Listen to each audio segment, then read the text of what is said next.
Welcome back, everybody. Well, Anthony Joshua got the job done, and he did it in style against Francis Ngannou. Needed only 2 rounds to get the big man out of there. It was an impressive win here at Kingdom Arena in Saudi Arabia in Riyadh.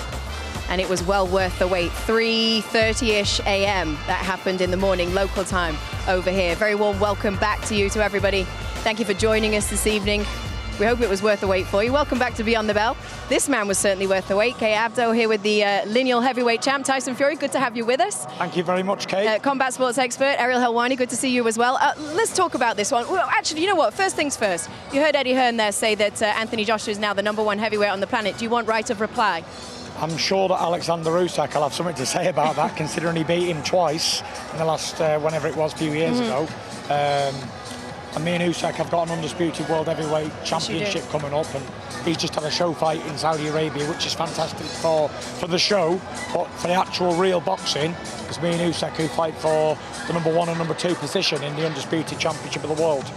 Watching that fight back, watching that fight tonight, did it make you want to run your fight back with Francis Ngannou? No, listen. I had a performance against Ngannou, it's no secret. I've never said any different.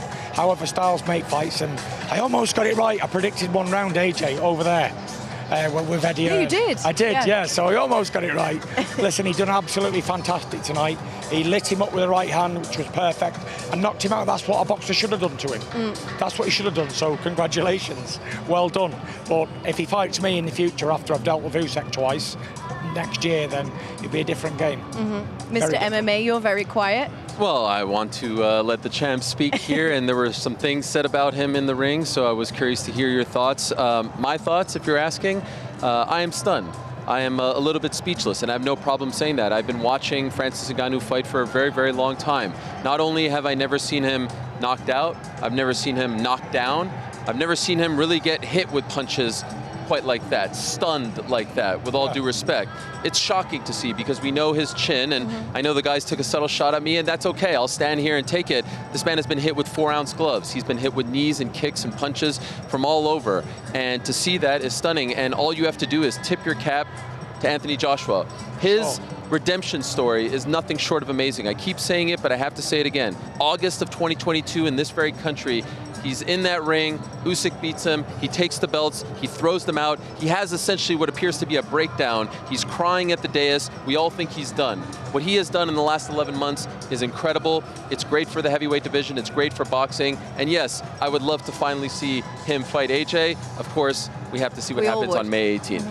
I think there's quite a long way to go, and for some reason, over the last 5 years, there's always been some that gets in the way of it, and this time the is undisputed heavyweight championship of the world, so that's on the back burner for now. Great performance from AJ, fantastic, but unfortunately I've got bigger fish to fry in Usyk on 18th of May, and then we have a rematch in October, so after that, if he's still available, and I'm still available, let's get it on. Do you mind giving me your thoughts on Ben Davison? Because obviously you know him so well. How much credit do you give him for this version of AJ? Ben's done well. I said quite a while ago when they first linked up that it was a fantastic link-up. And I'm wondering why it took so long, because him and Ben live around the corner from each other. Why do you have to travel to the United States to get training when you got Ben right next door to you? So Ben's a fun guy to be around and a very good coach. So congratulations to them both. Can I ask you, Tyson, when you're standing up here and you hear Eddie with such emotion and passion proclaim that not only his guy is the best, but that he would beat you and he can't wait to... Does that annoy you? Does that bother you? Does that get Not under your really, skin? because that's what he's supposed to say. That's his guy, turned him pro however many years ago, in 2013, over 10 years ago. So if he wasn't talking like that, there'd be a problem. But Eddie Hearn, along with Joshua, along his full team, they know that it's a different task fighting Tyson Fury to fighting that guy. And I'm also curious, you told us just a couple of days ago, there is a rematch clause. Does it go both ways? Yes. Meaning if you beat Usyk, there's a rematch. So he's going to have to wait. Would you advise him to remain active? Because clearly... He can do what he wants, because it's none of my business, actually. But listen, him, whoever he fights, he's got to fight, and he can't wait a year. So, because inactivity is no good, as we know. Exactly. So he's got to keep active and maybe chase down a title. After I beat Usyk, there'll be an IBF title vacant, so maybe him and Herkovich can fight for the vacant IBF. Obviously, we have to wait a little bit longer for the undisputed fight than we had originally hoped, because you had to postpone because of the cut. You look like you're healing well. How are you doing? Yeah, I'm healing well. The cut's doing really well. I'm in good shape and I'm raring to go. Can't wait to get into camp. When do you start sparring again then?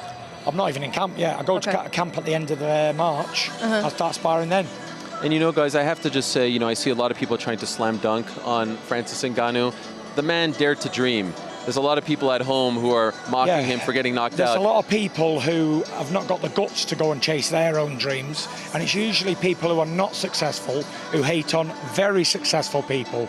So people who want to criticise somebody, Francis Ngannou, for getting knocked out, try boxing yourself. It's a tough game. Against the #1 and arguably #3 best heavyweights on the planet. Exactly. Not some tune-up fight. And so could I ask, perhaps he's watching, perhaps not, what would you say to Francis? What words of advice would you give him after this? I'd just say to Francis, you know, he believed in his dreams and he followed it. He made a ton of money, which is fantastic to support his family.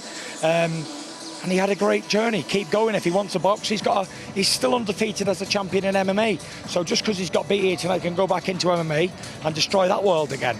Who knows what he's going to do? I don't know, but keep your chin high. You just earned a ton of money. Enjoy it. Congratulations. Do you think he has a future in boxing? Listen, he's a tough guy. It all depends on what he wants to do. It's not up to me to say what he's got and what he hasn't got. What he needs to do now is take a rest, recover, enjoy his family, enjoy the spoils of war. There was a period of time where you almost felt, and correct me if I'm wrong, but almost dismissive of Anthony Joshua, where he had that period of time where he wasn't looking as impressive. Does this whet your appetite more for a fight with him? I'm still dismissive of him. Styles make fights, and my style for him is kryptonite. You know, I've always said AJ's built to measure for me, and just because he knocked out that guy with a right hand, it's not the same. Boxing's different, you know. Styles make fights. We've seen he couldn't land any of those right hands on Usyk. A way smaller man, a lighter man. Boxing is a very difficult game. It's changing all the time. Styles make fights, and his style is made for me. When I've got through with a rabbit, then we go down for AJ. And that's the fight of Britain. Hopefully we do one fight in Saudi Arabia and one fight at Wembley for a showdown forever. Closing off, signing out for the GK, undisputed and done AJ, game over. Time to spend time with my wife and family then after that. You said that before, haven't you? I have many, many times. I'm like a boomerang. I just keep coming back all the time. I know you were ringside for most of the night, so you can jump in on this as well, but just give me your thoughts on, aside from the main event, was there a particular fight that jumped out to you tonight that you enjoyed? Well, honestly, I love the Mark Chamberlain story because we find out a few weeks ago that Mr. Turki Al-Sheikh says, you know who's my favorite fighter? It's this guy, Mark.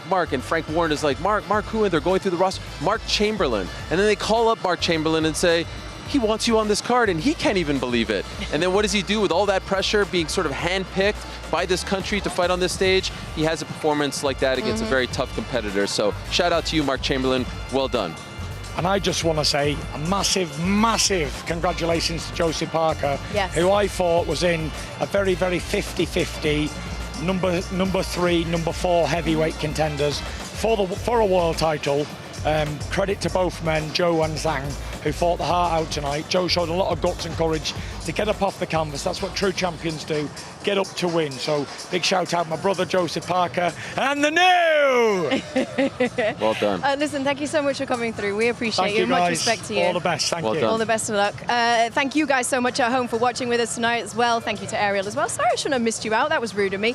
We've got so much more coming up for you on DAZN in one of the most talked about matchups in boxing. That's right, Devin Haney and Ryan Garcia are going to throw down on April 20th. That one coming to you live from Barclays Center in Brooklyn, New York. We got a rematch that we needed to see between Josh Taylor and Jack Catterall. That's the following week, and then the big one, Tyson Fury versus Alexander Usyk for all the glory at heavyweight on May 18th. DAZN bringing you all of that and much, much more as always. Thank you again for watching, everybody. Have a wonderful night.